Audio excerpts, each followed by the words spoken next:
My boyfriend got a strange text message. Who is she? I demanded. But when I checked the message again, it was from me, and it warned him not to tell the truth. It was late September, and New York was just starting to cool down. That kind of soft chill in the air meant fall was around the corner. I could smell it, that briskness carrying in on the wind and wrapping itself around you like a scarf. I loved fall. It was a season that always felt like change. And change was good, right? At least, that's what I told myself when I met Cato. We'd crossed paths one night at a modern art exhibit downtown. Not the usual place I'd be on a Friday, but my sister Rue had insisted I get out of the house more, meet new people, shake up my life. After all, my daughter Noelle was now 15, and I had time to focus on myself again. She'd say, "Marin, you can't be a boutique owner/mom forever. You need a life." So, there I was, strolling through the gallery, nodding at paintings like I knew what they meant, when I noticed him. He was standing in front of a Magritte piece, hands shoved into his jacket pockets, with this look on his face that said he saw something I didn't. I stood next to him, admiring the painting and wondering what I was missing, and just like that, he turned and said, "You ever feel like the world is full of hidden things?" His voice had this low, melodic quality, a kind of soft confidence I hadn't heard in ages. I laughed, maybe a little too loud. "Yeah," I replied, glancing up at the painting, "but I'm never sure if I want to find them." He turned to face me fully, his dark eyes locking onto mine with this quiet intensity. "Maybe they find us instead." That was it. That one look, that one moment, it was like a spark. Cato was nothing like anyone I'd known. He was curious about the world, not in that pretentious way you sometimes see with artsy types, but in this genuine, almost innocent way. We spent hours that night walking through the exhibit, talking about everything from art to life, until the museum started to shut down. When we left, he asked if he could see me again.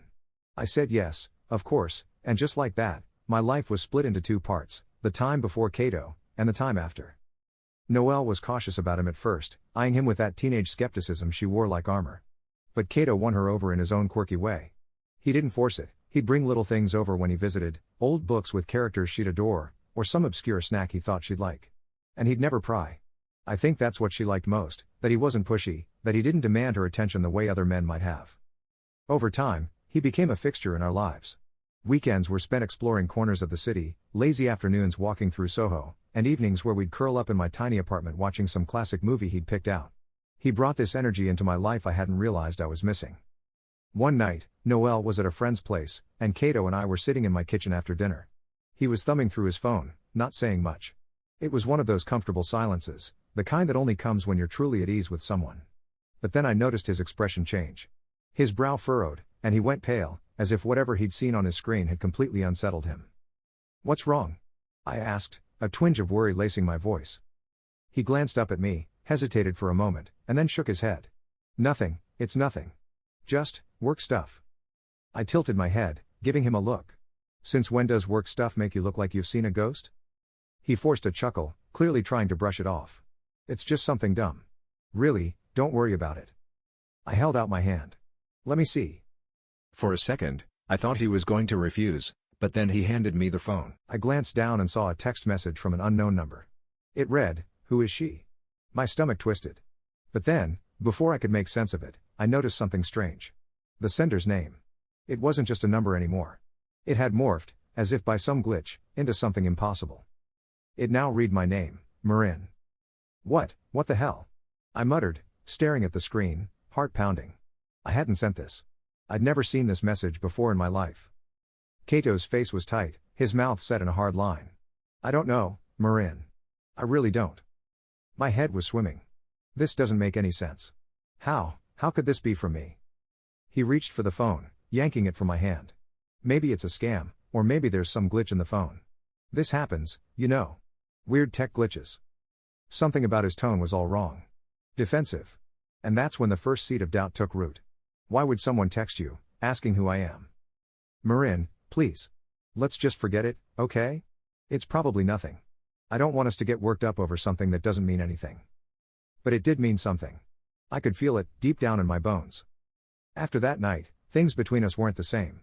I couldn't shake the feeling that there was something he wasn't telling me, and he seemed more distant, more distracted. Days turned into weeks, and my mind was a mess of paranoia and self-doubt. I wanted to believe him. God, I wanted to believe him so badly. But every time he looked at his phone, that flash of worry crossed his face, and it was like a knife twisting in my chest. Then one Friday, Noelle was at a sleepover, and I decided to surprise Cato with a visit. I needed to feel close to him again, to somehow put these gnawing doubts to rest. When I got to his apartment, he wasn't expecting me. I could see the surprise in his eyes when he opened the door, but he forced a smile, ushering me in with that familiar charm. "I thought we could spend the night together," I said, trying to keep my voice light. He swallowed, his smile faltering just a bit. "Of course, yeah. I wasn't expecting you, but yeah, that sounds good." Something felt wrong. The apartment was too clean, too orderly, like he'd just finished hiding something. I brushed it off, trying to convince myself I was being paranoid, that I was making mountains out of molehills.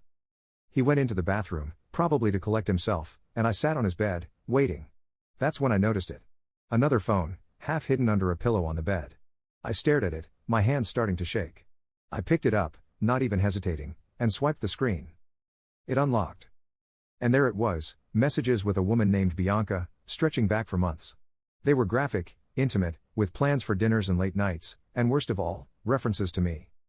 I felt my heart shatter, the pieces falling into some abyss I couldn't reach.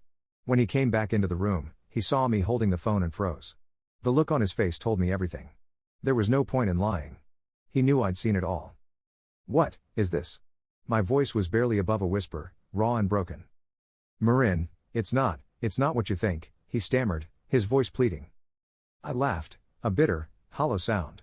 "Oh, it's exactly what I think, Cato. Who is she? Who the hell is Bianca?"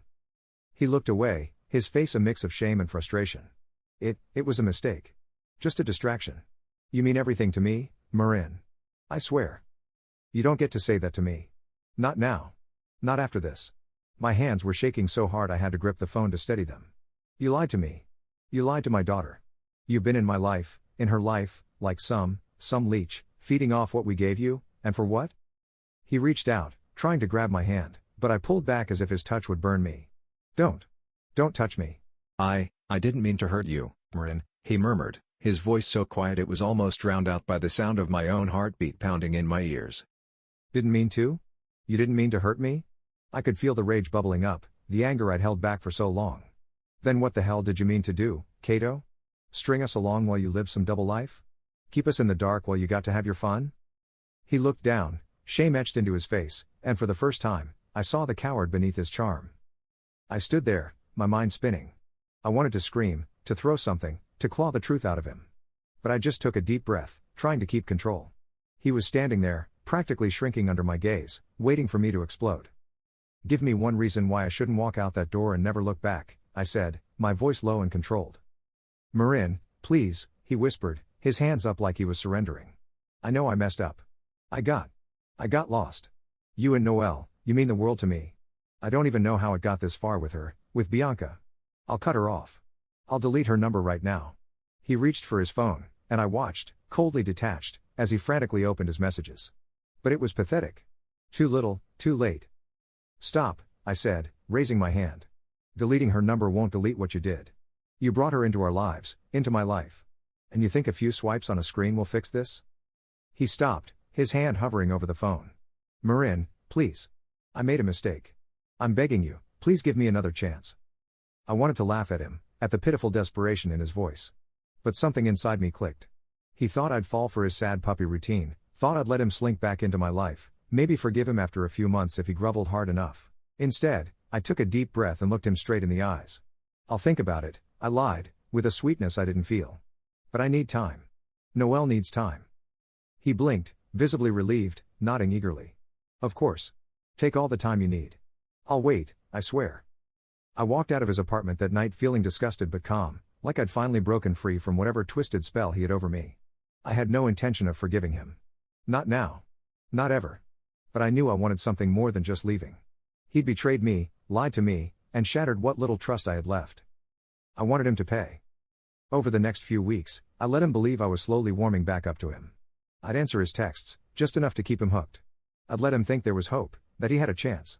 But every time I messaged him, my plan was inching forward. I was gathering little details, getting everything ready. I started with Bianca.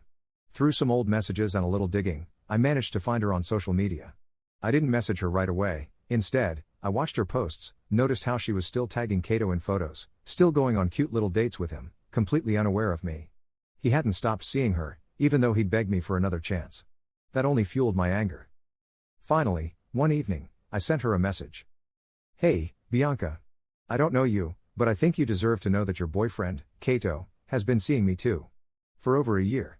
I've got proof if you want to see it. It didn't take long for her to reply. Oh my god. Are you serious? Completely. We met up for coffee a few days later. Bianca was exactly what I expected, polished, a little too perfect, with that cold edge that told me she was not someone to mess with. She didn't waste time on small talk. I need to see the proof. I pulled out my phone and showed her the messages, the photos, everything he'd sent me. She scrolled through them, her face going pale, then red with anger. He told me you were just an ex who wouldn't leave him alone, she hissed. He said you were obsessed, that you'd keep messaging him even after he tried to cut things off. I laughed, bitterly. He told me the same thing about you. Said you were the one who couldn't let go. We sat there in silence for a few moments, both of us processing the lies he'd spun around us, binding us to him in this sick little game. And then, Bianca straightened, her lips curving into a smile that was nothing short of vengeful. What are we going to do about him? She asked, her eyes glinting. The plan we came up with was simple but brutal. It didn't require screaming matches or dramatic confrontations. We wanted him to feel the weight of his lies crumbling around him, piece by piece. We agreed to meet him at a little cafe he frequented, a spot where he wouldn't suspect anything. I sent him a text to meet me there, and Bianca did the same. When he walked in and saw us both sitting there, his face went white as a sheet. For a moment, he looked like he might turn and run, but we'd made sure to sit right in his line of sight. Hi, Kato, I said sweetly, waving him over. He forced a weak smile, looking between us, trying to keep his cool. Ladies, this is, unexpected. Bianca folded her arms, giving him a look that could melt glass. Oh, it's very expected, actually.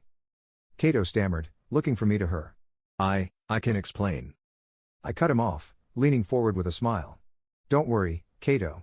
We're not mad. In fact, we both forgive you. He blinked, completely thrown. You do? Yes, Bianca said, her tone icily sweet. We forgive you for being a lying, cheating coward. And we want you to know that we're done with you. Forever. His mouth opened, but no sound came out. He looked desperate, panicked. Wait, no, you don't understand. I love both of you. I just didn't know how to choose. I laughed, genuinely amused. Well, guess what? We chose for you. Then we both stood up and walked out, leaving him sitting there alone, looking like the pathetic, miserable man he was. But it wasn't over. The next morning, I sent every incriminating screenshot, every embarrassing message, to all of his closest friends and family. I even printed a few of the more humiliating ones and mailed them to his office, just in case he thought he could slink away without consequence. I heard later that his friends turned on him, his reputation ruined, his little web of lies laid bare for everyone to see. Bianca and I stayed in touch, even becoming friends in a strange way.